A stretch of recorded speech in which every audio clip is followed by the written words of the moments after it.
It's time to turn our attention to the world of showbiz now, and there's lots going on to talk about this week. Steve's here to make sense of all of this, and we're going to start with... I'm going to try. From a pot-bellied pig to a pot-bellied showbiz I know, reporter. where'd you go after that? We did not say that, Steve. That came from you. Never I filled said in the gaps that. for you. We're going to start with Britney Spears, aren't we? Because quite a bizarre incident in Las Vegas. It is, and we're used to Britney kind of taking over the headlines when stuff happens with her. This is actually a very sad, very strange sort of story. We're trying to explain both sides to it, because she's been in Las Vegas, and she put this long post up on her social media feeds, both Instagram and Twitter. A very long post. We won't read through it all at the moment. But what it basically said is that she went to congratulate a NBA basketball player, a Frenchman actually, Victor Wembanyama, in Las Vegas. She went to congratulate him about his performance and his career, and his security got really heavy with her. And she says actually physically backhanded her. What? It hasn't really come out exactly these sort of two sides of exactly what's going on. The security haven't spoken.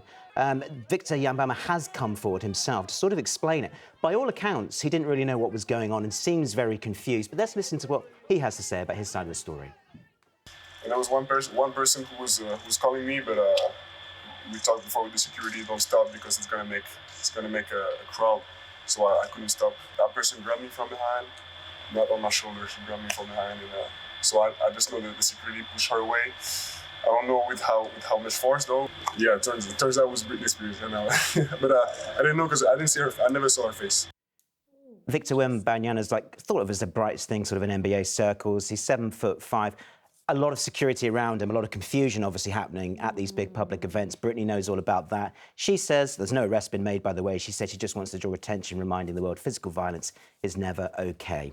OK. Next up, Brad Pitt, because he's going to be in a new film, but he's had to train in a different area, Formula One. I'm just seeing if you can form words and sentences while thinking about Brad Pitt. I can't. That's why I gave the question to Danny. I know, we've already talked about the pictures today, and you've got to control yourself. Brad Pitt, here he is. Let's show these pictures while these two try and control themselves. Oh, well, let's do poor it. Brad is a bit of an ugly chap, never gets a break. And now he's playing at being a Formula One driver. This is him today at Silverstone, where he's starring in a brand new movie produced by a certain Lewis Hamilton, his best mate.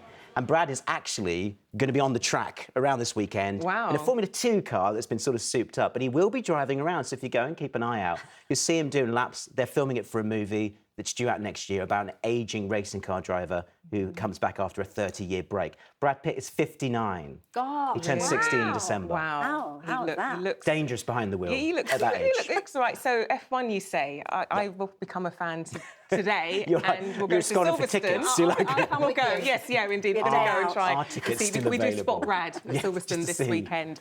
We've had some Taylor Swift news as well. There lots is. Of excited Taylor I think Swift it's really fans. interesting because it's Taylor Swift's world, and we're just sort of enjoying the ride in it at the moment because she is everywhere. Possibly the hugest tour of the last definitely last 5 years, possibly ever by the time she's finished doing this. She's announced 3 more UK shows for her tour next year, a total of 13 UK dates. If you're not looking for tickets, you'll know someone who is currently causing a bit of a sweat trying to get tickets.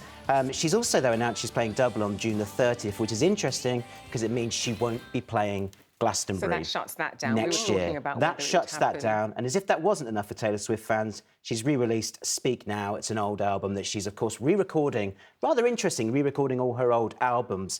And this one came out in 2010 originally. And she's just redoing them so she owns the masters. So she'll be rich too. Okay. I think she's probably already not short of a bob or two. And it's not going to be easy getting tickets. You have to apply. People have applied already to get in line to then apply. OK, that's apply. That's how I vet my men. Steve, thank you very much, as always. Nice Loving to see the you. showbiz news. Thank you.